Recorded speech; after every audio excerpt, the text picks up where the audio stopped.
හාමුදුරන් වහන්සේගෙන් අවසරයි කාරණික පිළිතුරු. දැන් සිදු කරන්නට තියෙන්නේ විශේෂ ධර්මානුශාසනාව. හැම දිනම සදහැ සිතින් යුක්තව ධර්ම ශ්‍රවණයට සූදානම් වන්න. සමන්ත චක්කවාලේසු අත්‍රා ගච්ඡන්තු දේවතා සද්ධම්මං මුනි රාජස්ස සුනන්තු සග්ග මොක්ඛදං ධම්මස්සවන කාලෝ අයං බදන්තා ධම්මස්සවන කාලෝ අයං බදන්තා ධම්මස්සවන කාලෝ අයං බදන්තා නමෝ තස්ස භගවතු අරහතෝ සම්මා සම්බුද්දස්ස නමෝ තස්ස භගවතු අරහතෝ සම්මා සම්බුද්දස්ස නමෝ තස්ස භගවතු අරහතෝ සම්මා සම්බුද්දස්ස උත්තාමත්ති ධනම්මත්ති ඉති බාලෝ විහඤ්ඤති අත්තාහි අත්තනෝ නත්ති කුතෝ පුත්තා කුතෝ ධනති.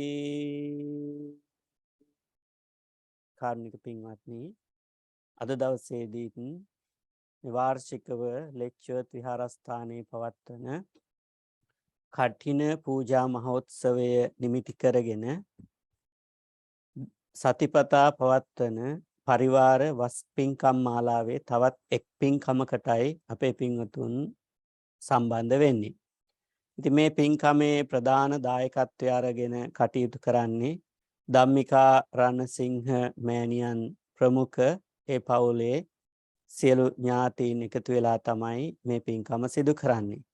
ඉතින් විශේෂ අරමුණු කිහිපයක් තියෙනවා මේ පින්කම මේ විදිහට සිදු කරන්නට හේතු වන එකක් තමයි සංජු දිල්ෂාන් පුතණුවන්ගේ උපන්දිනය, ඒ වගේම ධම්මිකා රණසිංහ මෑණියන්ගේ උපන්දිනය, ඒ වගේම මිය පරලොව යන්නට යෙදුණු ආර්.කේ.ඒ. රණසිංහ පියතුමා හිටියනම් ජීවතුන් අතර හිටියනම් එතුමාගේ උපන්දිනය යෙදිලා තියෙනවා.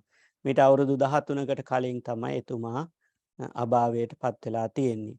ඒ වගේම මිය පරලොව යන්නට යෙදුණු ගුණවර්ධන පියතුමාට පින් අනුමෝදන් කරන්නත්, ආර්.කේ.ඒ. රණසිංහ පියතුමාට පින් අනුමෝදන් කරන්නත්, ඒ පියතුමාලා දෙදෙනා ඇතුළුව වර්ග පරම්පරානුයාතව මිය පරලොව යන්නට යෙදුණු සියලු ඥාතීන්ට පින් අනුමෝදන් කිරීම උදෙසා තමයි මේ පින්කම, ධර්ම දානමය පින්කම, ඒ වගේම ගිලම්පස බුදු පූජා පින්කම, ආශිර්වාද පිරිත් දේශනා පින්කම, මේ පින්කම් මාලාවම අද දවසේදී ලෙක්චර්ත් විහාරස්ථානයෙන් සිදු කරනු ලබන්නේ.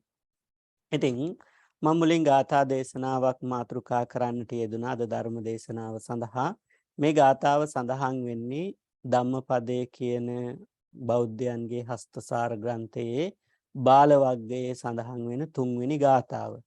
සමස්ත ධම්මපද ග්‍රන්ථය තුල ගාථාවන් 423ක් සඳහන් වෙනවා. මේ 423 අතරේ 62 වන ගාථාව තමයි අද දවසේදී අපි මාතෘකා කරන්නට යෙදුනේ. සමස්ත ග්‍රන්ථය තුල ගාථාවන් 423ක් තියෙනවා. වග්ග වශයෙන් නම්, පරිච්ඡේද වශයෙන් නම් පරිච්ඡේද 26ක් තියෙනවා. අද මාතෘකා කරන්නට යෙදුණු ගාථාව සඳහන් වෙන්නේ බාල වග්ගයේ. බාල වග්ගය කියලා කියන්නේ 5 වෙනි වග්ගය. 5 වෙනි වග්ගයේ 3 වෙනි ගාථාව සමස්ත පොත තුල ගත්තට පස්සේ 62 වන ගාථාව තමයි අද මාතෘකා කරන්නට යෙදුනේ. මේ ගාථාවත් හරිම ලස්සන ධර්ම කාරණා ටිකක් උද්දීපනය වෙන ආකාරයට බුදුරජාණන් වහන්සේ අපිට මේ ගාථාව දේශනා කරන්නට යෙදුනා. පුත්තා මත්ති ධනම් මත්ති ඉති බාලෝ විහඤ්ඤති අත්තාහි අත්තනෝ නත්ති කුතෝ පුත්තෝ කුතෝ ධනං කියලා මේ ගාථාවේ පද 4ක් තියෙනවා. පුත්තා මත්ති ධනම් මත්ති. මෙතන මත්ති නෙවෙයි අත්ති වෙන්නට ඕනේ. පුත්තා අත්ති. ඇත්තටම ගාථාව අපි කියනකොට පුත්තා මත්ති මේ දෙක සංදි කරලා කියවෙන්නේ. ඒක නිසායි පුත්තා මත්ති කියලා සඳහන් වෙන්නේ.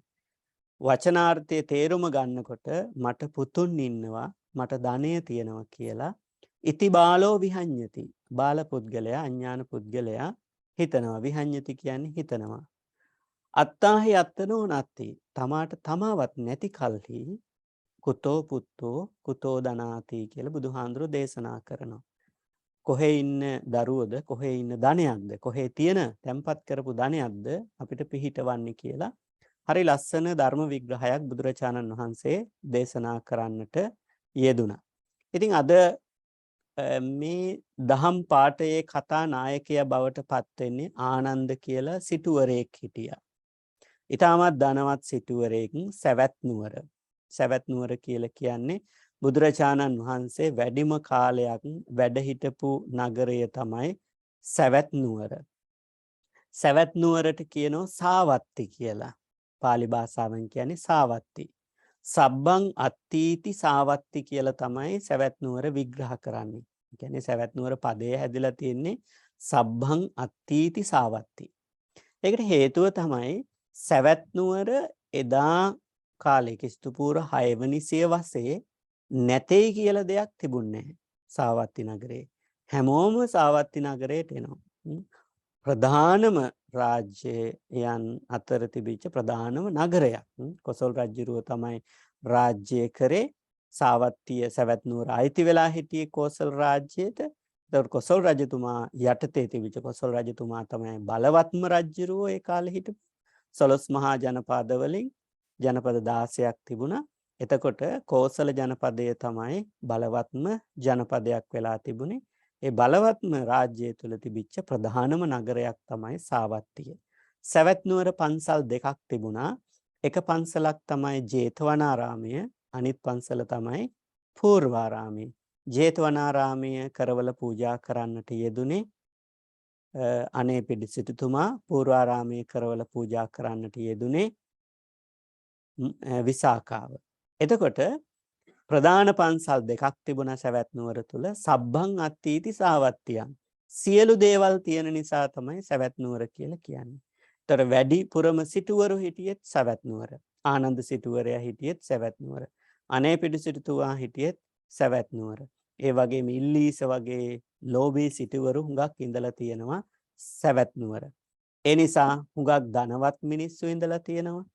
ඒ වගේම එදා සමාජයේ තිබිච්ච හැම දෙයක්ම සවැත් නුවර තිබිලා තියෙනවා. අද වගේ නම් සාමාන්‍යයෙන් වෙළඳ නගර තියෙනෝනේ ලෝකේ ප්‍රසිද්ධ. සිංගප්පූරුව, බැංකොක්, කුලාලම්පූර් මේ වගේ ආසියාතික රටවල් වල ගත්තාම මේ වගේ දියුණු නගර හැම දෙයක්ම තියෙනවා. විශාල ව්‍යාපාරිකයෝ පිරිසක් රැස් වෙන ඒ වගේ නගරයක් තමයි එදා කාලේ සවැත් නුවර කියලා කියන්නේ. එතකොට සවැත් නුවර හිටපු ආනන්ද සිටුවරයා අරමුණු කරගෙන තමයි බුදුහාමුදුරුවෝ මේ ගාථාව අපිට දේශනා කරන්නට යෙදුනේ. ඇත්තටම දැන් ධම්මපදයේ කියන පොතේ තියෙන ගාථා හැම එකකටම වගේ නිදාන කතාවක් තියෙනවා. ඒ කියන්නේ සමහර නිදාන කතාවලට බුදුහාමුදුරුවෝ සම්බන්ධ ගාථා දේශනා, ධර්මකාරණා ඇතුළත් ගාථා දේශනා 3-4 දේශනා කරපු අවස්ථා තියෙනවා. ඉතින් මේ නිදාන කතාවට අදාළ එක ගාථාවක් තමයි බුදුරජාණන් වහන්සේ දේශනා කරලා තියෙන්නේ. එහෙම ධර්ම කතා සාහිත්‍යයක් අපිට උරුම වෙලා තිබුණා. ධම්මපදයේ කියලා කියන්නේ ඒ ප්‍රධානම කතා සාහිත්‍යයේ ඇතුළත් වෙන ග්‍රන්ථය. මේ පොත කුද්දක නිකායට ආйти පොත් 15න් එක පොතක් තමයි ධම්මපදයේ කියන ග්‍රන්ථය. එතකොට සැවැත් නුවර හිටපු මේ ආනන්ද සිටුවරයාට හිටියා පුතේ. එයාට කියනවා මූලසිරි කියලා. දැන් මෙතන මේ ගාථාවේ සඳහන් වෙන පුත්තාමත්ති ධනම්මත්ති කියලා. එතකොට පුතාලා ගැන විතරද මේ ගාථාවේ සඳහන් වෙන්නේ කියලා කෙනෙකුට හිතෙන්නට පුළුවන්. මට පුතුන් ඉන්නවා. එතකොට දුවක් ගැන මේ ගාථාවේ සඳහන් වෙන්නේ නෑනේ කියලා. ඇත්තටම මේ ආසියාතික සමාජයේ තියෙන ක්‍රමයක් තමයි හුඟක් භාෂාවල දැකලා තියෙනවා දුවටත් පුතා කියලා කියනවා. දැන් පුතාලා නැති ගෙවල් වල දූලට හුඟක් වෙලාවට අම්මා තාත්තා කතා කරන්නේ පුතේ කියලා. පාලි භාෂාවෙත් එහෙමයි. පුත්තා කියන වචනේ දුහිතෘ කියලා දීතා කියලා වෙනම වචනයක් පාලි භාෂාවෙත් තිබුණට මේ වගේ ගාථා දේශනා සිදු කරනකොට ගාථා දේශනා බුදුහාඳුරෝ දේශනා කරනකොට පුත්තා කියන වචනය තුලින් දුව කියන ඒ කියන්නේ දුවටත් ආමන්ත්‍රණයක් තියෙනවා.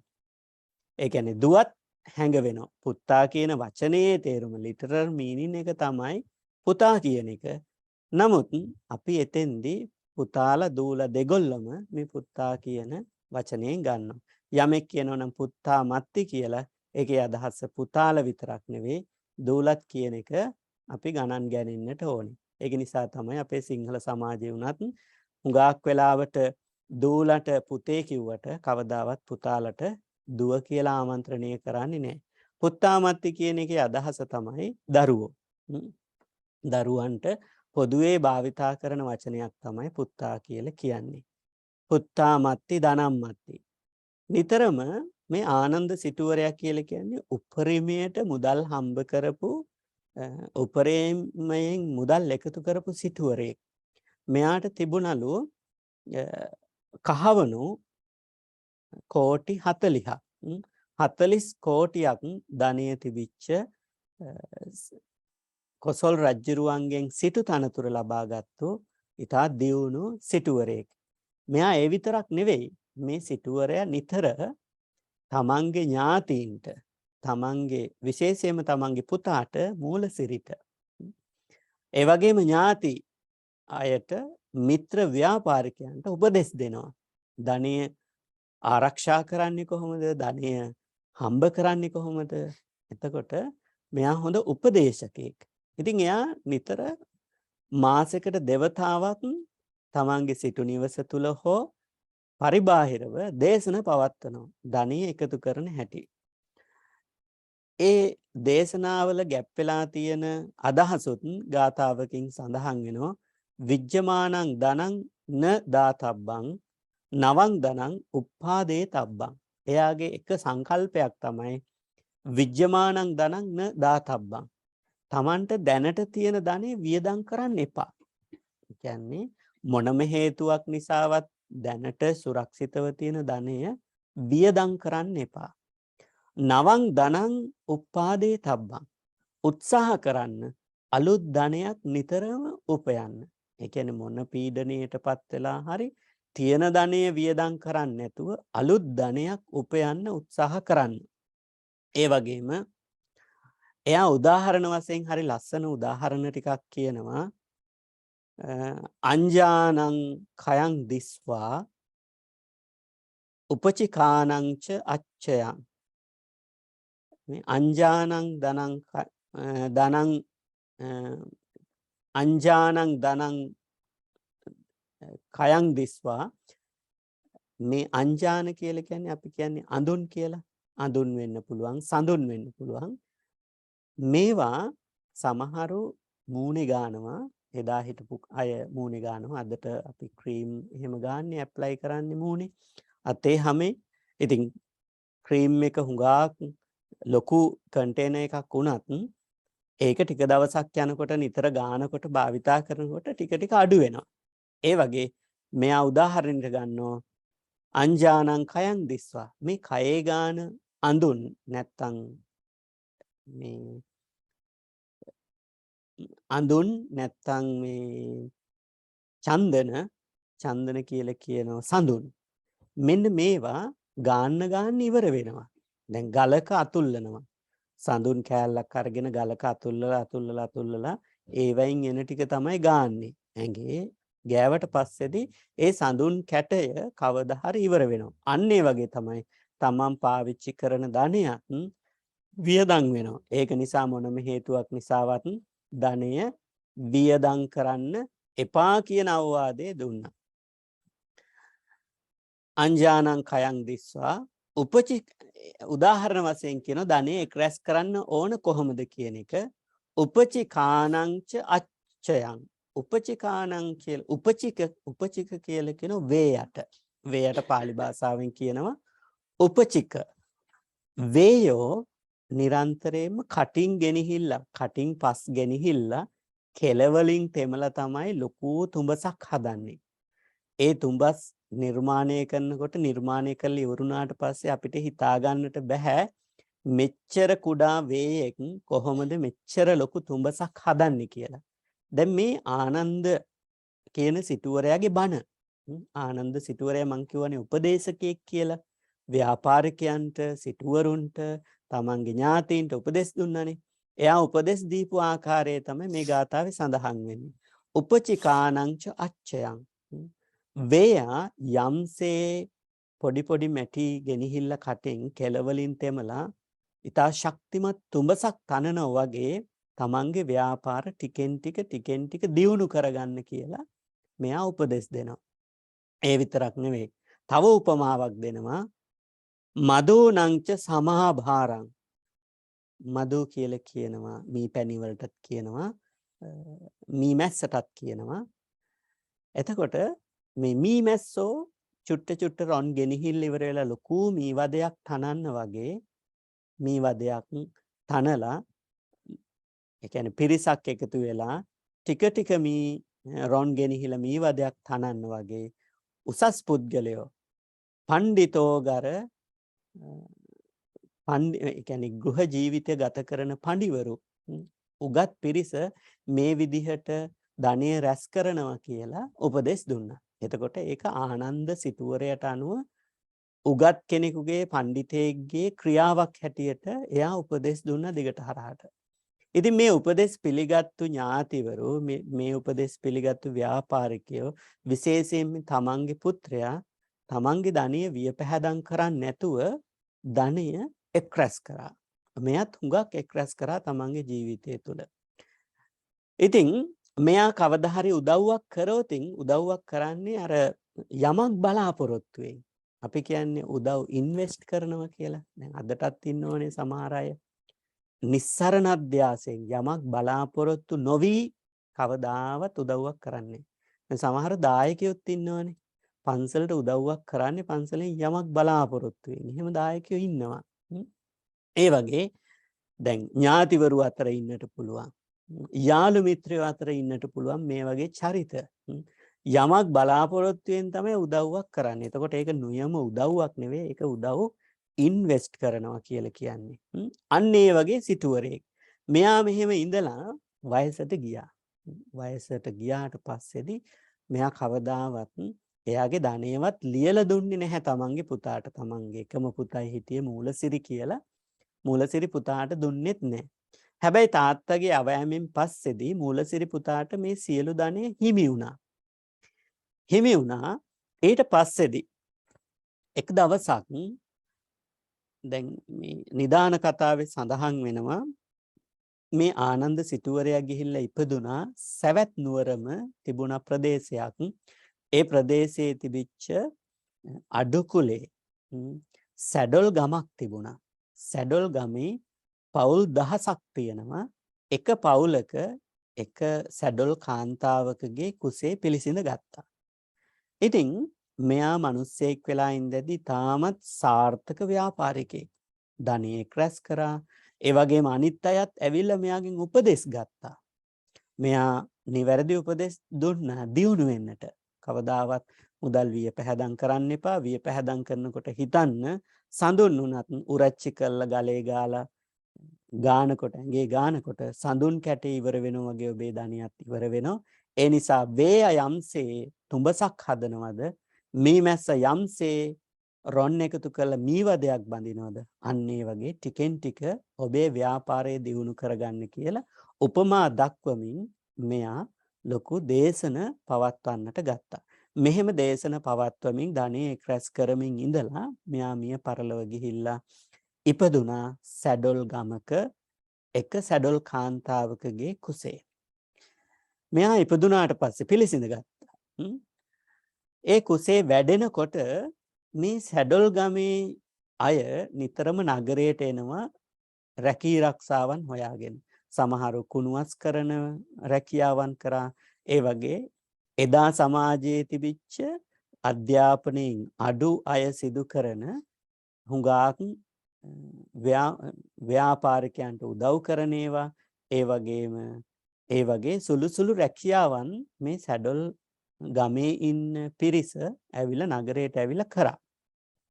හැබැයි මේ පිළිසඳ ගැනීමත් එක්ක මේ ආනන්ද සිටුවරයා ගිහිල්ලා සැඩොල් ගමේ කාන්තාවකගේ කුසේ පිළිසඳ ගැනීමේ ඉඳලා ඒ දවසේ ඉඳලා මේ සැඩොල් ගමේ අය කොච්චර සැවැත් නුවර ඇවිල්ලා සැරිසරුවත් රැකී රක්ෂාවන් හොයාගෙන ගියත් ඒ අයට වෙනද වගේ රැකියාවන් හමුුනේ නැහැ. ඒ නිසා ඒ ගමේ අය එකතු වෙලා තීරණය කරා අපේ ගමේ කවුරු හරි අවාසනාවන්තයෙක් ඉපදිලා තියෙනවා නැත්තම් උපදින්න ඉන්නවා. ඒ නිසා ඒ අය තීරණය කරා පොදුවේ එකතු වෙලා අපේ ගම අපි දෙකට බෙදා ගමු. 500 කියන්නේ පවුල් 1000ක් ඉන්නවා. පවුල් 500 වශයෙන් දෙකට බෙදලා ජීවත් වෙමු. ඊට පස්සේ ටික දවසක් එහෙම දෙකට බෙදලා ජීවත් වුණා. එතකොට එක පවුල් 500කට හොඳට ව්‍යාපාර තමන් රැකී රක්ෂාවන් හොඳට ලැබෙනවා. නගරයට ගියපු ගමන්ම තමන්ට අවශ්‍ය කරන දේවල් රැකියාවන් ලැබෙනවා ඉක්මනින්ම. අනිත් පවුල් 500ට කිසිම දෙයක් ලැබෙන්නේ නැහැ. ලැබුණත් ඉතාමත් සුළු දෙයක් තමයි ලැබෙන්නේ. එදා වේල යැපෙන තරමේ දෙයක් තමයි ලැබෙන්නේ. ඊට පස්සේ ඒ 500 තීරණය කරා හරි. දැන් බෙදුණා. බෙදුනට පස්සේ අනිත් පවුල් 500ට හොඳට සරුයි අපිට මොකද වෙලා තියෙන්නේ කියලා ඒ අයත් බෙදුන කොටස් දෙකකට. එතකොට පවුල් 250 බෙදාගත්තා. අර කාන්තාව යන කොටස හැමදාම යමක් නොලැබෙන කොටසක් බවට පත් වුණා. ඒ කියන්නේ ආනන්ද සිටුවරයා පිළිසිඳගත්තු කුස පිළිසිඳගත්තු කාන්තාව යන ඒ පවුල් වලට මුකුත් නොලැබී ගියා. ටික දවසක් යන්නට මත්තෙන්ම හැමෝම තේරුම් ගත්තා අවාසනාවන්ත පුද්ගලයා උපදින්න ඉන්නේ මේ කාන්තාවගේ කුසින්. ඒ නිසා ඒ කාන්තාව ඒ සැඩොල් ගමෙන් එලවන්නට යෙදුණා. ඉතින් බොහොම අපහසුතා මැද්දේ ඒ සැඩොල් කාන්තාව ගිහිල්ලා එදා වේල කොහොම හරි ගැටගසාගෙන මේ පුතාව මේ ලෝකයට ජන්මලාභය ලබා දුන්නා. පුත්‍රයෙක් ඉපදුනේ. හැබැයි එයා අංග විකල දරුවෙක්. ඒ කියන්නේ ඇස් දෙක තියෙන්න ඕන තැන නෙවෙයි තියෙන්නේ, කට තියෙන්න ඕන තැන නෙවෙයි තියෙන්නේ, අතපය ඒ විදිහට නෙවෙයි තියෙන්නේ. සාමාන්‍ය මිනිස්සෙක් තුළ තියෙන මේ අංගෝපාංගයන් තිබුණට ඒවා නිසි විදිහට පිහිටලා නැහැ. අපි දැකලා තියෙනෝනේ අපේ ජීවිතවල අංග විකල ළමයි. එතකොට විරූපී ළමෙක් මේ ලෝකයේ ජන්මලාභය ලැබුවා. ජන්මලාභය ලැබුවට පස්සේ මේ ළමයා අරගෙන ගියපු හැම දවසකදීම ඇයට කුස පිරෙන්න ආහාරයක් ලැබුණේ නැහැ සවැත් නුවරේ. ඒ නිසා මම කරේ ලී ගෙනල් ඉවරලා කොටුවක් හදලා ඒ කොටුව ඇතුලෙන් මේ ළමයව තියලා ගියපු හැම දවසකදීම මෑට හොඳට ආහාර ලැබුණා. ආහාර ගෙනල්ලා මේ දරුවටත් දුන්නා. ඒ විදිහට මේ ළමයාට ඇවිදින්න පුළුවන් මට්ටමට එනකන් බලාගත්තා. බලාගෙන සියලු අපහසුතා මැද්දේ බලාගෙන අවසානයේදී මේ ළමයාට දුන්නා භාජනයක් දුන්නා. මෙතෙක් මම ඔබව බොහොම අපහසුතා මැද්දේ රැක්කා. අද ඉඳලා ඔබ ගිහිල්ලා ආහාර පාන හොයාගෙන ජීවත් වෙන්න කියලා මේ ළමයාට කිව්වා. ඊට පස්සේ මේ ළමයා දැන් ටිකක් කරුණු කාරණා තේරෙනවා.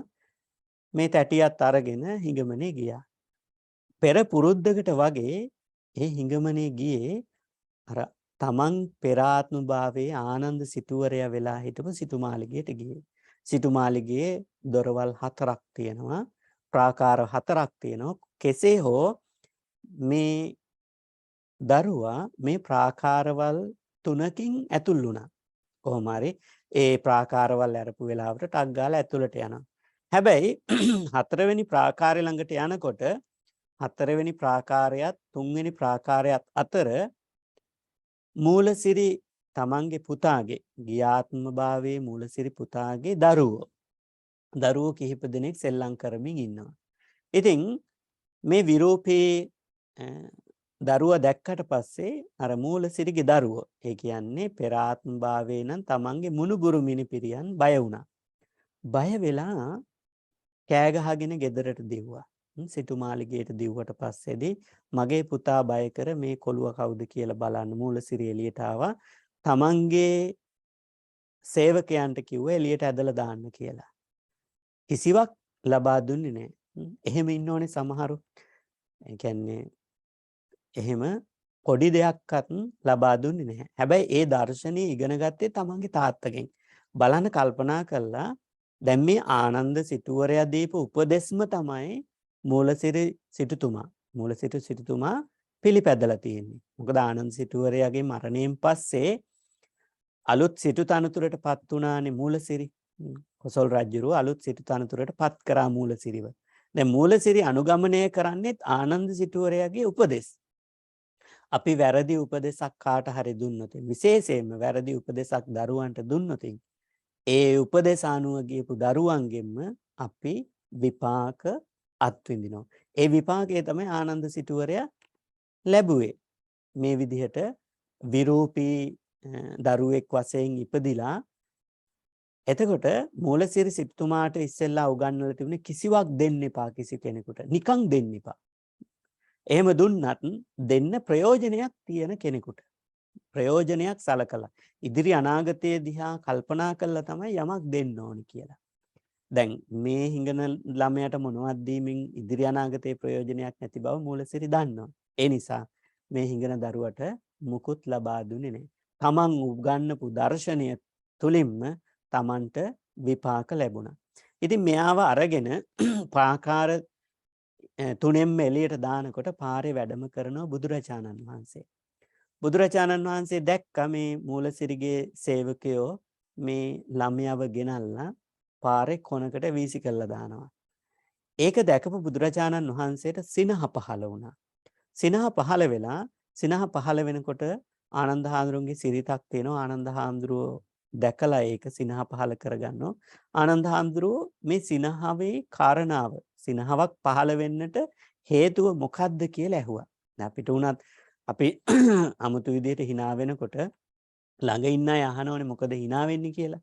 ඒ වගේ බුදුරජාණන් වහන්සේ සිනහවක් පහළ කරනකොට ආනන්ද හාමුදුරුවෝ සිනහවට අදාළ කාරණාව මොකක්ද කියලා ඇහුවා. ඊට පස්සේ බුදුරජාණන් වහන්සේ පැහැදිලි කරනවා ආනන්ද හාමුදුරුවන්ට ආනන්ද බලන්න අර හිඟන කොළුවා මේ සිටුමාලිගෙන් එළියට දැම්මා. ඔබ දන්නවද මේ හිඟන කොළුව කවුද කියලා? එතෙන්දී ආනන්ද හාමුදුරුවෝ නෑ කිව්වහම බුදුරජාණන් වහන්සේ දේශනා කරනවා මේ හිඟන කොළුව තමයි අර මීට ටික කාලයකට ඉහතදී මේ සිටුමාලිගේ හිටපු ප්‍රධාන සිටු තනතුර දරපු ආනන්ද සිටුවරයා. ඒ ආනන්ද සිටුවරයාගේ තියෙන ලෝභකම නිසා යමක් දාන වශයෙන් පරිත්‍යාග කරපු නැති නිසා ඒ වගේම මිනිසුන්ට වැරදි අදහසක් සමාජගත කරපු නිසා අන්න ඒ විපාක වශයෙන් එයා ගිහිල්ලා සැඩොල් ගමක ඉපදුනා. සැඩොල් ගමේ ඉපදිච්ච දවසේ ඉඳලා ඒ සැඩොල් ගමට කිසිම සහනයක් තිබුණේ නැහැ. ඒ නිසා ඒ සැඩොල් මෑණියන්ටත් කිසිම සහනයක් තිබුණේ. ඒ විදිහට සියලු විස්තර ටික ආනන්ද හාමුදුරන්ට දේශනා කරා බුදුරජාණන් වහන්සේ. ඒ විතරක් නෙවෙයි එතෙන්ට රැස් වෙච්ච සියලු මිනිස්සුන්ට බුදුරජාණන් වහන්සේ මේ ආනන්ද සිටුවරයා පිළිබඳව දේශනා කරා. මූලසිරිත් ආව. මූලසිරි කියලා කියන්නේ ආනන්ද සිටුවරයාගේ පුතා. මූලසිරි ඒ කොහොම කිව්වත් බුදුරජාණන් වහන්සේ දේශනා කරපු ඒ කාරණාව පිළිගත්තේ නැහැ. කවුරුවත් කැමති නැහැනේ හිඟන ළමයෙක් තමන්ගේ පෙර ආත්ම භාවයේ මේ ආත්ම භාවයේ මැරිච්ච තාත්තා කියලා පිළිගන්න නේද? ඒ නිසා මූලසිරි පිළිගත්තේ නැහැ. ඊට පස්සේදී බුදුරජාණන් වහන්සේ මේ ළමයාට කියනවා ළමයාට තිබුණ ජාති ස්මරණ ඥානය තිබුණා. මේ ළමයාට ආමන්ත්‍රණය කර ආනන්ද සිටුතුමනි ඔබ මරණයට පත් වෙන්නට කලින් ඔබ ඔබගේ ධනය පෙන්නුවේ නැහැ පුතාලට. ඔබ රැස් කරපු ධනය සියල්ලක්ම ලබා දුන්නේ නැහැ ඔබේ ඥාතීන්ට ඔබේ දරුවන්ට. ඒ නිසා දැන් තමයි හොඳම අවස්ථාව ඒ ධනය ලබා දෙන්න. ඔබේ නිදාන පහක් ඔබ වලලාලා තියෙනවා මේ සිටුමාලිගය තුල. ඒ නිදාන පහ පෙන්වන්න මේ දරුවන්ට කියලා කිව්වහම අර හිඟන දරුවා ගිහිල්ලා තමන් පෙර ආත්ම භාවයේදී වලදාලා තිබිච්ච නිදාන මේ කාලේ ධනෙ හැම බැංකුවල තැන්පත් කරන ක්‍රමයක් තිබුණේ නැහැ. ධනය තමන්ගේ වත්තේ තමන්ගේ ගෙදර ඔය කොහේ හරි මතක හිටින තැනක වලදාලා එතන පැලයක් හිටවනවා. ඒ විදිහට සුරක්ෂිත කරලා තිබුණා. එතකොට මේ ළමයා ගිහිල්ලා ඒ නිදාන පහම පෙන්නවා සිටුමාලිගේ තැන් තැන් වල වලදාලා තියෙන ඒවා. ඉතින් ඒ ධනය ගොඩගත්තට පස්සේදී අන්න දැන් මූලසිරී කියන තරුණ සිටුවරයා පිළිගත්තා මේ නම් මගේ තාත්තා තමයි. මේ මගේ තාත්තගේ තිබිච්ච වැරදි මත නිසා දානීය ප්‍රතික්ෂේප කරපු නිසා ඒ වගේම වැරදි අදහසක් මේ සමාජයේ ඉන්න ව්‍යාපාරිකයන්ට ඒ වගේම අපේ ඥාතිවරුන්ට ලබා දීපු විපාක වශයෙන් තමයි මේ විදිහට දුගති ආත්ම භාවයක් මිනිස්සෙක් වෙලා ඉපදුනත් මනුස්ස ප්‍රේතෙක් වශයෙන් ඒ කියන්නේ සාමාන්‍ය මිනිස්සුය තුල තියෙන අංගෝපාංග ඒ විදිහට පිහිටලා තිබුණේ නැහැ. දුක් විඳින මිනිස්සෙක් බවට පත් උනේ කියලා මූලසිරි තේරුම් අරගෙන එදා ඉඳලා දානමාන ආදී පින්කම් සිදු කරන්නට පටන් ගත්තා මූලසිරි බුද්ධ ශ්‍රාවකෙක් බවට පත් වුණා. එතෙක් කවමදාවත් බුදුරජාණන් වහන්සේ පාරේ වැඩම කරාට දන් වේලක්වත් පූජා කරේ නැහැ.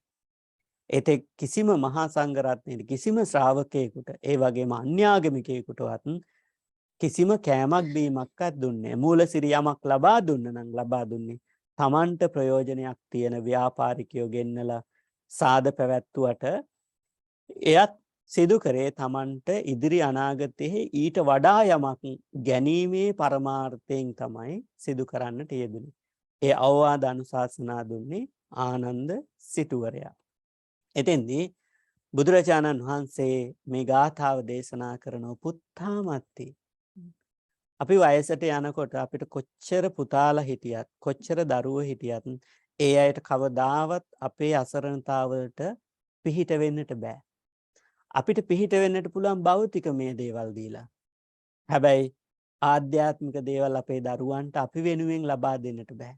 ඒ නිසා අපිට පුළුවන්කම තියෙනවා අපේ සැඳෑ සමය අපේ වැඩිහිටි ජීවිතය බුද්ධිමත්ව ගත කරන්න ඊළඟ ආත්ම භාවය මේ සසර ගමන ගැන හිතලා. හුඟක් දෙමාපියෝ හුරු වෙලා තියෙනවා තමන්ගේ කරදර වගේම තමන්ගේ දරුවන්ගේ කරදරත් ඔලුවට අරන් ජීවත් වෙන්න. ඒ වගේම දරුවන්ගේ කරදරත් අරගෙන ජීවත් වෙනවා මේ මනුස්ස ලෝකේ සැඳෑ සමය ගත කරනවා. ඉතින් ඒකට සමහර අය කියනවා අපේ මොකද්ද වැඩිහිටියෝ LLB කරනවා කියලා. LLB කියලා කියන්නේ මේ ලෝ විභාගයක් LLB කියන්නේ මෙතන කියන්නේ ළමයින්ගේ ළමයි බලා ගන්නවට කියන වචනේ LLB කරනවා. ඒක නිසා ඒ විදිහට දරුවන්ට අපි සලකන්නට ඕනේ.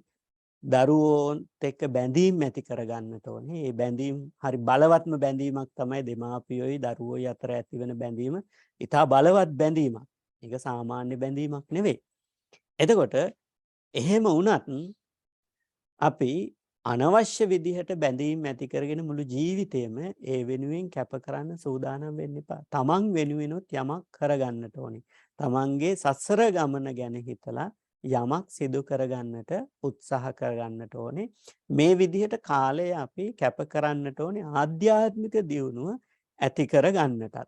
ඒ නිසා මෙන්න මෙහෙම උපදේශ ගණනාවක් බුදුරජාණන් වහන්සේ මේ සිදුවීම මුල් කරගෙන මූලසිරිටත් ඒ වගේ මෙතෙන්ට රැස් වෙච්ච විශාල පිරිසකටත් මහා සංඝරත්නයටත් හෙලිපෙහෙලි කරලා දුන්නා.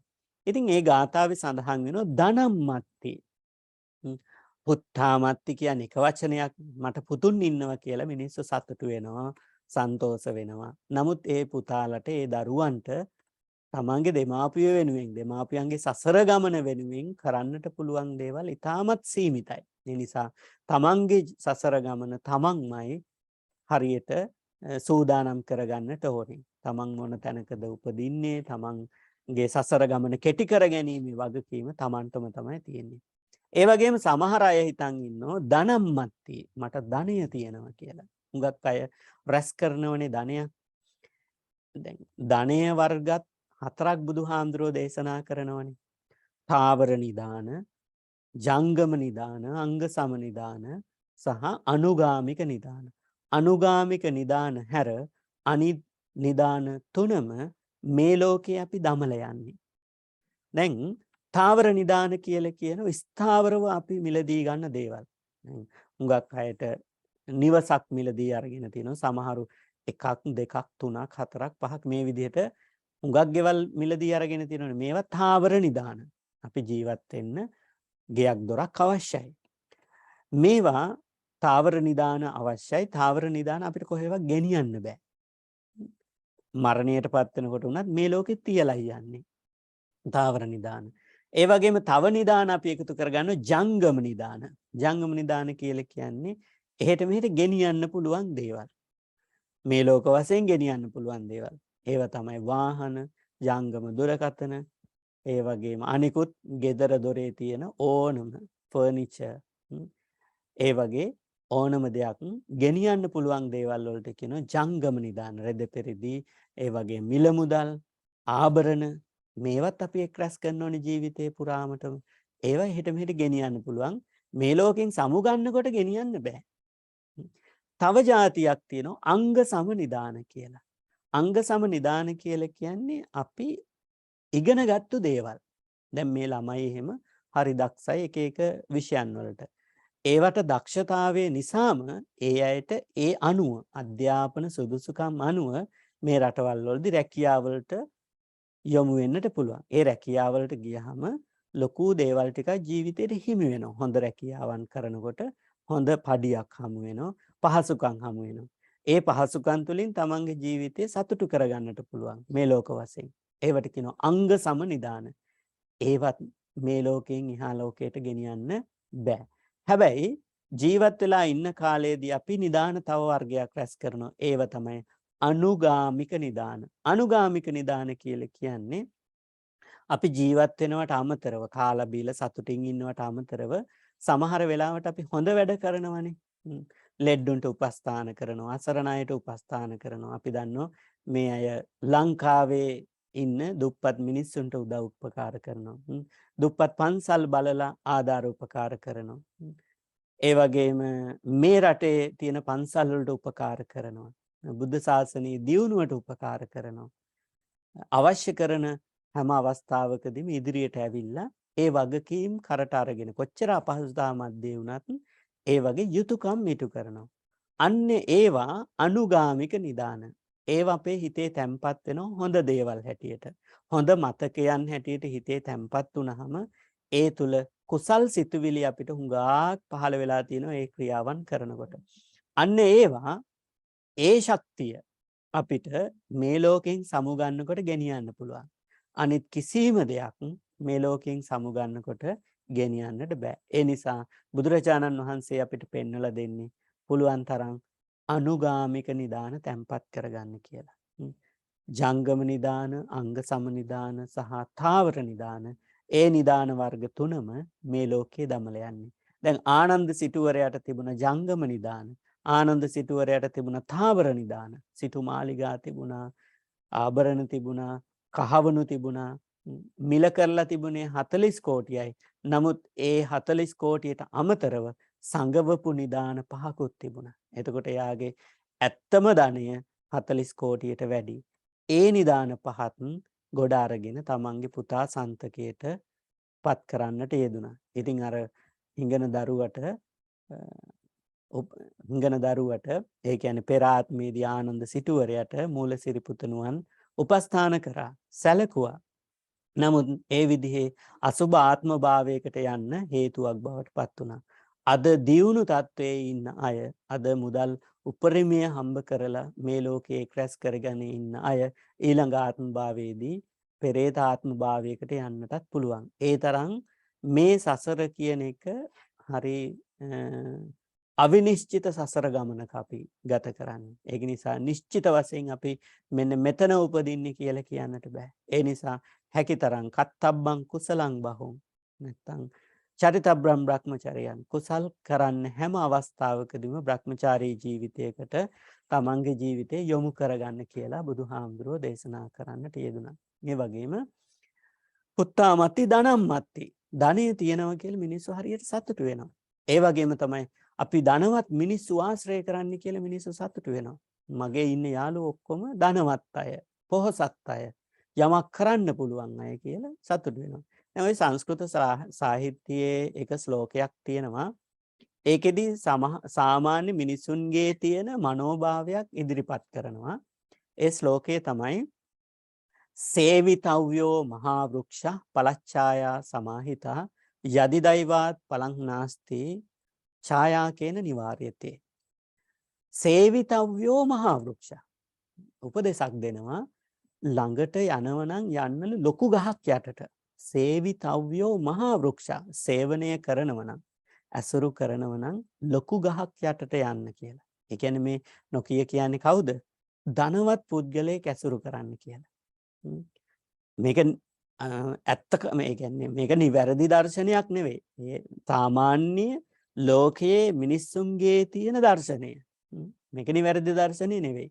සේවිතව්‍යෝ මහා වෘක්ෂ පලච්ඡාය සමාහිතා. ඒ ලොකු වෘක්ෂය තුල ඵල තියෙන්න පුළුවන්, ඡායාව තියෙන්න පුළුවන්, හෙවණ තියෙනවා, ඒ වගේම ප්‍රතිඵල තියෙන්නට පුළුවන්. ඒ ගහේ ඵලවැල තියෙන්නට පුළුවන්. යදි දෛවාත් ඵලං නාස්ති, යම් විදිහකින් ඒ ගහෙන් ප්‍රයෝජනයක් නැති වුණොත්, ඒ කියන්නේ අපි යටට යන ගහ යට ප්‍රයෝජනයක් නැති වුණොත් ඡායාකෙන් නිවාරෙතේ. ඒ කියන්නේ හාත්පස ඡායාවෙන් අපිට උදව් උපකාර ලැබෙන්නට පුළුවන්. අපි හිතනෝනේ ලොකු යාළුවෝ, ඒ කියන්නේ පොහොසත් යාළුවෝ ආශ්‍රය කරන එකකින් තේරුමක් නැහැ. ඒ අය අපිට සලකන්නේ නැත්තම්. හැබැයි ඒ අය සැලකුවේ නැති වුණාට අපි ලොකු අය ආශ්‍රය කරනකොට ඒ ලොකු අයත් එක්ක තවත් ලොකු අය සම්බන්ධ වෙනෝනේ. ඒ අයගෙන් ප්‍රයෝජන තියෙන්න පුළුවන්. හැබැයි ඒක නිවැරදි අදහසක් නෙවෙයි. ඒක සමාජයේ පොදු පිළිගැනීම වුණාට බුදුරජාණන් වහන්සේ දේශනා කරන්නේ ඒ ලොකුකම් මේ ආත්මෙට විතරයි වළංගු. මේ ආත්මෙන් යනකොට වළංගු වෙන එකම දේ තමයි හොඳ දේවල් ජීවිතේ කරලා තියෙන එක. අර විහිළුවට වගේ කතාවක් තියෙනවා. මහා බ්‍රහ්මයා ලෝකේ මවලා තියෙනවනේ. දැන් අපේ Hindu ආගමේ තියෙන අදහසක් තමයි මහා බ්‍රහ්මයා ලෝකේ මවනවා, විෂ්ණු ලෝකේ පාලනය කරනවා, ඊශ්වර ලෝකය විනාශ කරනවා කියලා. තමන්ගේ තුන්වෙනි ඇහැ විවෘත කළා ඊශ්වර තමයි මේ ලෝකය විනාශ කරන්න කියලා. මහා බ්‍රහ්මයා තමයි මේ ලෝකේ මවන්නේ කියන අදහසක් තියෙනවා. ඉතින් මහා බ්‍රහ්මයා මේක බුදුදහමේ තියෙන කතාවක් නෙවෙයි, බිහිලුවට කියන කතාවක්. නමුත් මේ තුල ගැප් වෙච්ච හරයක් තියෙන නිසා මම කියන්නේ මහා බ්‍රහ්මයා ලෝකේ මවලා තියෙනවා. මවලා මිනිස්සු මවලා තියෙනවනේ.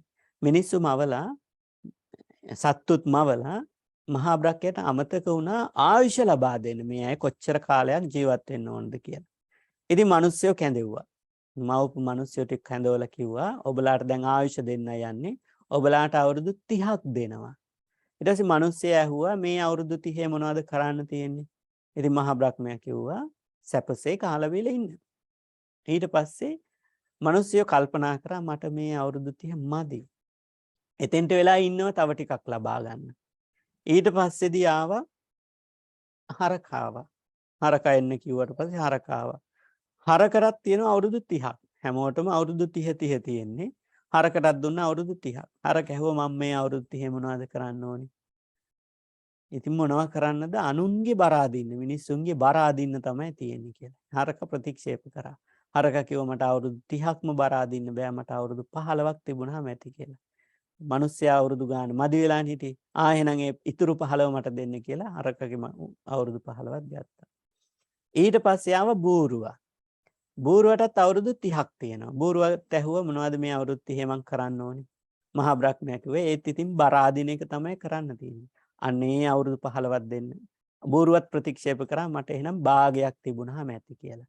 භාගයක් තියාගෙන ඉතුරු භාගය අන්න මිනිස්සයා ඉල්ලගත්තා. ඒ භාගෙත් හම්බුණා. දැන් මිනිස්සයාට තියෙනවා අවුරුදු 30යි හරකගෙන් ලැබිච්ච 15ක් තියෙනවා 45යි බූරුවගෙන් ලැබිච්ච 15ක් තියෙනවා 60යි. අවුරුදු 60ක් මදි වෙලා ඉන්නවා. ඊට පස්සේ ආවා බලුකුක්කා. බලුකුක්කාවට පස්සේදී බලුකුක්කා අවුරුදු 30ක් දුන්න බලුකුක්කට. බලුකුක්ක ඇහුව මොකද්ද මේක කරන්න ඕනේ කියලා අවුරුදු 30 අනුන්ව මුර කරන එක තමයි කරන්න තියෙන්නේ. ඊට පස්සේ බලුකුක්කත් ප්‍රතික්ෂේප කරා Tamanට අවුරුදු 30ක් වැඩි. ඊට පස්සේදී මට භාගයක් තිබුණාම ඇති කිව්වහම ඉතුරු 15ක් ගත්තා. මිනිස්සයාට දැන් තියෙනවා 75ක් අවුරුදු. ඊට පස්සේ බකමූණ ආවා. බකමූණාවට පස්සේ බකමූණට අවුරුදු 30ක් දුන්නා. ඒකෙදිත් බකමූණ ප්‍රතික්ෂේප කරා. මොකද බකමූණ කිව්වා මට ඔච්චර වැඩි කියලා. ඊට පස්සේ බකමූණගේ අවුරුදු 15ක් ගත්තා. එතකොට 75යි 90යි නේද? ඔව්. ඊට පස්සේ අවුරුදු 90ක් වුණා. ඉතින් මිනිස්යාගේ ජීවිතේත් ඔන්න ඔහොමයි ඉතින්. මිනිස්යා ඉතින් දැන් මේ අනුන්ගෙන් ගත වූ අවුරුදු වලට ඒහා සමානවම චරිත රංගපානවනේ. දැන් අවුරුදු 30න් පස්සේ හැම කෙනෙක්ම බරත් අදිනවා මුරත් කරනවා. නේ? ওই දෙක තමයි කරන්නේ. දරුවන්ගේ බර අදිනවා. බර ඇදලා ඒ හරකගේ ගත්ත අවුරුදු 15නේ. ඒ ටික ඇදලා ඉවර වෙනකොට දරුවන්ගේ බර අදින්න තියෙනවා. ඊට පස්සේ ඒ බූරුවගෙන් ගතව බර. ඉතින් ඒකත් අදිනවා. ඊට පස්සේදී මුර කරන්න ඕනේ. ඊට පස්සේ දරුවෝ රැකී ආරක්ෂාවලට ගිහිල්ලා එනකන් ගෙදර මුර කරගෙන ඉන්නවා. ගෙදරට වෙලා. ඒ අර බලු කුක්කගෙන් ගත්තපු අවුරුදු 15. ඊට පස්සේ කාලයක් එනවා හැම දෙයකම හුක් ගගා ඉන්නේ ඒ බස්සගෙන් ගතපු කාලය. ඉතින් ඒ වගේ මේ මනුස්ස ජීවිතේ ඇත්තටම ඒ කියන්නේ Tamanට ඕන විදිහට ගත කරන්න තියෙන්නේ මේ කුඩා කාලයේදී කුඩා ළමයි වශයෙන් ඉන්න කාලේ අවුරුදු 30 වගේ කාලය වෙනකන් විතරයි. ඊට පස්සේ කොච්චර ස්ට්‍රෙස් මතද මේ ජීවිත ගත වෙන්නේ? කුමන සමාජ ජීවත් වුණත් කොච්චර ධනයක් තිබිලා ජීවත් වුණත් කොච්චර මිල මුදල් බලය තිබිලා ජීවත් වුණත් ඕක තමයි යථාර්ථය. දැන් විහිළු කතාවක් වුණත් ලොකු හරයක් ගන්න තියෙනවා. අපේ ජීවිතවල වැඩි කාලයක් මේ මැදි වයස පහ වුණාට පස්සේ අපි චරිත දෙකක් රංගපානවා. එකක් තමයි බූරුවගේ චරිතය, අනිත් එක තමයි බලුකුක්කගේ චරිතය. බරත් අදිනවා, මුරත් කරනවා. ඉතින් එහෙම කල්පනා කරනකොට අපේ ජීවිතවල යථාර්ථය තේරුම් ගන්නට ඕනේ. මේ වැඩ රාජකාරී දහසකුත් මැද්දේ අපි උත්සාහ කරන්නට ඕනේ යහපත් දේවල් කරන්න. ඒකයි බුදුහාමුදුරුවෝ මේ ගාථාවේදී දේශනා කරේ පුත්තාමත්ති ධනම්මත්ති ඉති බාලෝ විහඤ්ඤති. විහඤ්ඤති කියලා කියන කල්පනා කරනවා. බාල පුද්ගලයා කල්පනා කරනවා මට පුත්තු ඉන්නවා, මට දරුවෝ ඉන්නවා, මට ධනය තියෙනවා, මට කරන්න බැරි දෙයක් නැහැ කියලා හිතනවා. හැබැයි බුදුහාමුදුරු දේශනා කරනවා අත්තාහි අත්තනෝ නැත්ති. Tamanට තමන්වත් නැහැ. බලන්න කල්පනා කරලා කෙස් ගහක් ඉදෙන එක වළක්ව ගන්න පුළුවන්ද කියලා. මට මතකයි මම මේ රටට අවුරුදු 8කට ඉස්සෙල්ලා ආවේ. මගේ ඔළුවේ එක කෙස් ගහක්වත් ඉදිලා තිබුණේ නැහැ. දැන් මේ ඊයේ පෙරේද බලනකොට එකක් දෙකක් යන්තම් තනින් තන ඉදිලා තියෙනවා.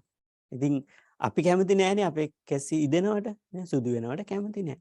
නමුත් ඒක සාමාන්‍ය යථාර්ථය. ඒක නිසා කෙස් ගහක් ඉදෙනකවත් සුළු දෙයක්නේ. කෙස් ගහක් කියන්නේ වැඩිම ලොකු දෙයක් නෙවෙයිනේ. එහෙම ඉදෙන එකවත් අපිට වළක්ව ගන්න බෑ. වැඩි එකක් තියා දැන් උදේ හවස මැදලා කටේ බොහොම පරිස්සමට චෙක් කරලා උදේ හවස චෙක් කරලා මැදලා හැම කෑම වේලකටම පස්සේ මැදලා පිරිසිදු කරලා තියාගෙන දතක් වැටෙන එක නතර කරගන්න පුළුවන්ද? බෑනේ. දත් දොස්තරටත් එච්චරයි. එහෙන් මෙහෙන් ඉතින් පුරෝලා ඒව මේව කරලා නතර කරගන්න පුළුවන් తాවකාලිකව. හැබැයි යථාර්ථය අපිට සදාතනිකව මේ කිසි දෙයක් නතර කරගන්නට බෑ. මේ අංග දෙකක් ගැන කිව්වේ කෙස් ගහයි දතයි. ඒ විතරක් නෙවෙයි මුළු ශරීරයේම තියෙන ස්වභාවය ඕකයි. ශරීරයේ තියෙන වියපත් වෙන එක වෙනස් වෙන ස්වභාවය අපි කාටවත් නතර කරගන්න බෑ. අත්තාහි අත්තනෝ නැති. Tamanට තමන්වත් නැහැ. කුතෝ පුත්තෝ කුතෝ ධනං කියලා බුදුහාමුදුරු දේශනා කරනවා. කොහේ ඉන්න දරුවෝද කොහේ ඉන්න ධනයක්ද? එහෙමයි කියලා දරුවෝ අයින් කරන්න නෙවෙයි මේ බණපදේ කියන්නේ. වැඩිය ඇලෙන්න ගැටෙන්න හොඳ නැහැ. දරුවොත් එක්ක සමහර දෙමාපියෝ ඉන්න දරුවොත් එක්ක ඇලෙනවා, දරුවන්ට ඇලිලා සමහර දෙමාපියෝ ඉන්න දරුවොත් එක්ක ගැටෙනවා. ඇලෙන්නේ තමන්ට හොඳ කීකරු දරුවෝ ඉන්නකොට දරුවොත් එක්ක ඇලෙනවා. අනේ කොච්චර හොඳ දරුවෝද කියලා ඉවරලා මට දරුවෝන්ගේ තොරලොවක් නැහැ කියලා එහෙම දරුවොත් එක්ක ඇලිලා ජීවත් වෙනවා. ඒකත් වැරදි. ඒ වගේ ඒකේ අනිත් පැත්ත තමයි දරුවොත් එක්ක ගැටෙනවා. තමන් කියන විදිහට වැඩ කරන්නේ නැති වුනහම තමන්ට අකීකරු වුණාට පස්සේ දරුවොත් එක්ක තරහ යනවා. එහෙම දරුවොත් එක්ක ගැටෙනවා. ඒ ඇලීම් වලින් ගැටීම් වලින් අපේ සසර ගමනට කිසිම ප්‍රයෝජනයක් නැහැ. ඒක නිසා අද දවසේදී ආනන්ද සිටුවරයාගේ කතාවෙන් අපිට පැහැදිලි කරගන්න තියෙන එකම දේ තමයි මේ ලෝකේ අපි කොච්චර ධනෙ මිල මුදල් හම්බ කරත් ඒ වගේම කොච්චර බලයක් ඇතිව ජීවත් වුණත් අනිත් අය කොච්චර මේ ලෝකේ පිළිගැනීමෙන් අපිව සැලකුවත් අපි අපේ ජීවිතවලට යථාර්ථයේ තේරුම් අරගෙන යමක් එක්රැස් කරගත්තේ නැති වුණොත් අපේ ජීවිත කාලය පුරා මේ කෙටි කාලයක්නේ අපි ජීවත් වෙන්නේ. ඒ කාලය තුල යමක් එක්රැස් කරගත්තේ නැති වුණොත් ආධ්‍යාත්මික දියුණුව ඇති කරගත්තේ නැති වුණොත් අපේ ජීවිත අවාසනාවන්ත බවට පත් වෙනවා ඊළඟදී සසර ගමනේදී. ඉතින් නිවන ලබන්නට තියෙන සසර ගමනේ හොඳ පැවතුම් ඇතිව අපි ජීවත් වෙන්නට ඕනේ. ඒ වගේම හොඳ ආත්ම භාව ලැබුණාට පස්සේ තමයි ඒ උදෙසා අපට ක්‍රියාත්මක වෙන්නට පුළුවන් වන්නේ. මේ ලෝකයේ දුර්ලභම ආත්ම භාවයක් තමයි අපි ලබාගෙන තියෙන්නේ මනුස්ස ආත්ම භාවය. මිනිසත් ආත්ම භාවයේ හැම ලේසියෙන් මිනිසුන්ට ලබන්නට අමාරුයි. ඒ වගේම ඒ විතරක් නෙවෙයි සද්ධර්මයේ තියෙන කාලයක අපි ඉපදිලා තියෙනවා. බුද්ධෝත්පාද කාලයක ඉපදිලා තියෙනවා. ඒ වගේම අපිට පංච ඉන්ද්‍රියන් හොඳට වැඩ කරනවා. ඇස කන නාසය දිව ශරීරය කියන මේ පසින්දුරන් අපේ නියමාකාරයෙන් වැඩ කරනවා. ඉතින් මේ සියලුම අවශ්‍ය කරන දේවල් ලබාගෙන අපි මේ පින්දහම් වල ඒ වගේම හොඳ දේවල් වල නිරත නොවෙනකොට අපේ සසර ගමන අසුබ තත්වයකටපත් වෙනවා.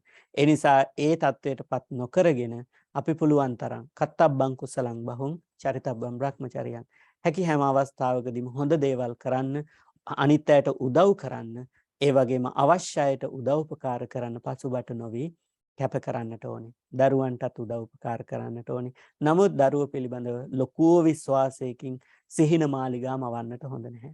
ඒ දරුවන්ට අපේ ආධ්‍යාත්මික ජීවිතය සාර්ථක කර දෙන්නට බෑ. අපිම අත්තාහි අත්තනෝ නැති. තමන්ට තමන්වත් නැති කල්හි පිට ඉන්න දරුවෝ ඒ වගේම ධනෙන් ඇති ප්‍රයෝජනයක් නැහැ. ඒ බණපදය මතකයේ තියාගෙන ඉදිරි ජීවිතයේදී මේ දහම් මාර්ගයේ යන්න මේ අද දවසේදී මේ ඇත්තෝ ශ්‍රවණය කරන්නට යෙදුණු මේ ධර්ම මාතෘකාව උපනිශ්‍රේ වේවා හේතු වේවා කියන අදහසින් යුක්තව අපි ධර්ම දේශනාව නිමාවටපත් කරනවා. ඉතින් අද දවසේදී මේ විදිහට ගිලම්පස බුද්ධ පූජාව, ඒ වගේම පිරිත් දේශනාව, ධර්ම දේශනාව මේ පින්කම් මාලාවෙම ප්‍රධාන දායකත්වයේ ධර්මයෙන් කටයුතු කරන්නේ ධම්මිකාරණ සිංහ මෑණියන් ඇතුළු පවුලේ දූ දරුවන්, මුණුපුරු මුණුපිරියන් මේ ආදී අය තමයි ප්‍රධාන දායකත්වය අරගෙන කටයුතු කරන්නේ. ඉතින් ඒ සඳහා ආරමුණු වශයෙන් අපිට ප්‍රකාශ කරලා තියෙන්නේ ධම්මිකාරණ සිංහ මෑණියන්ගේ ජන්මදිනය. ඒ වගේම මීට වසර 13කට ඉහතදී මේ ලෝකයේ හැරදාලා ගියපු ආර්.කේ.ඒ. රණසිංහ පියතුමාගේ උපන්දිනය, ජන්මදිනය, ඒ වගේම ලසන්ත නෝනගේ ආදරණීය පුතාගේ සංජු දිල්ෂාන් පුතාගේ උපන්දිනය කියන මේ තිදෙනාගේම ජන්මදිනය සිහිපත් කළා.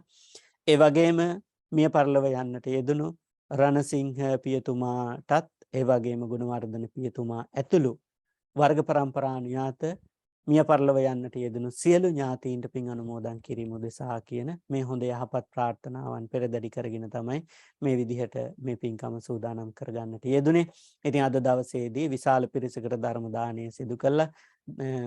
දහම් අසන්නට ඉඩ සලසලා දීලා හුඟක් කුසල ධර්මයන් රැස් කරගෙන තියෙන්නේ. මේ සියලුම කුසල ධර්මයන් නමින් මිය පරලොව යන්නට යෙදුණු සියලු සහල ඥාතීන් මේ පින් අනුමෝදන් වෙලා ඔවුන්ගේ සසර ගමන සුවපත් කරගනීවා, සැපවත් කරගනීවා කියන අදහසින් යුක්තව අපි ඥාතීන්ට පින් අනුමෝදන් කරමු. කියන ගාථාව ඉදම්මේ ඥාතේනං හෝතු සුඛිතා හොන්තු ඥාතයෝ ඉදම්මේ ඥාතේනං හෝතු සුඛිතා හොන්තු ඥාතයෝ ඉදම්මේ ඥාතීනං හෝත් සුඛිතා හොන්තු ඥාත. ඒ වගේම ලෝකයත් ශාසනයත් අපවත් ආරක්ෂා කරන සියලුම දෙවි දේවතාවුනුත් මේ පින් අනුමෝදන් වේවා. ඔවුන්ගේ දිවයිසුරු සැප සම්පත් වැඩි දියුණු කරගන්නවා වගේම මනුස්ස ලෝකේ වාසය කරන අපටත් නිරන්තරයෙන්ම දෙවියන්ගේ ඇල්ම බැල්ම ආශිර්වාදය සෙත සාන්තිය සලසත්වා කියන අදහසින් යුක්තව දෙවියන්ට පින් අනුමෝදන් කරමු.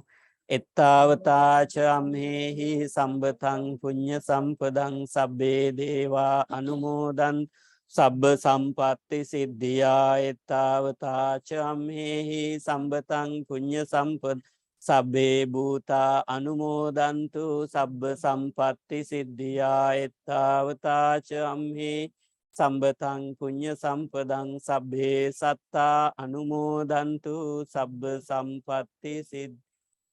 ධර්ම ශ්‍රවණානි සංසයෙන් සියලු දෙනාටම නිර්වාණය පසක් වේවා. හැම දිනම වැඳගන්න. අභිවාදන සීලිස්ස නිච්ඡං වද්ධාපචායිනෝ චත්තාරෝ ධම්මා වඩ්ඩಂತಿ ආයුවන්නෝ සුඛං ආයුරාරෝග්‍ය සම්පatti සග්ග සම්පatti මේවච අතෝ නිබ්බාන සම්පත් ඉමිනාතේ සමිජ්ජතු.